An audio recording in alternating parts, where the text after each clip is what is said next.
പണിയെടുത്ത് ബാക്കിയുള്ളവന്റെ ഊപ്പാട് വന്നു. കേരളത്തിൽ കട നടത്തി പരാജയപ്പെട്ടുകൊണ്ടാണ് തമിഴ്നാട്ടിൽ ഈ ഹൈറേഞ്ചിൽ വന്ന് കടയിട്ടത്. ഇവിടെയും പണിയെടുക്കാൻ സമ്മതിക്കില്ല എന്ന് വെച്ചാൽ ഇവിടെ ഒരു പണിക്കാരത്തിൽ എടി വാസന്തി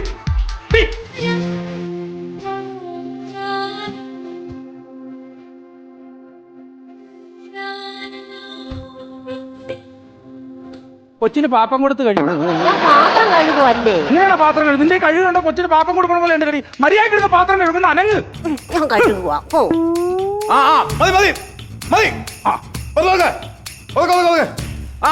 മതി.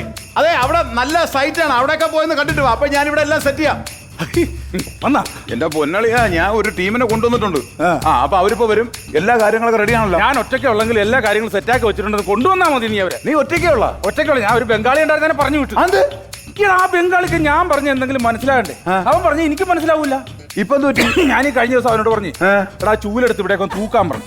അവൻ ഈ തോരണം കെട്ടി വെക്കണം. അവന് ചൂലെടുത്ത് എല്ലാം തൂക്കിയിട്ടു. അല്ല അവന് ഞാൻ എങ്ങനെ വെച്ചോണ്ടിരിക്കും?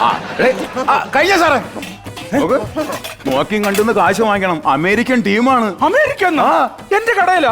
എനിക്ക് വയ്യ, ഞാൻ ഇന്ന് പൊളിക്കും. ഞാൻ പിന്നെ എന്തിനാണ് ഗീഡായിട്ട് ഇവിടെ നിൽക്കുന്നത്? എനിക്കറിയാടാ.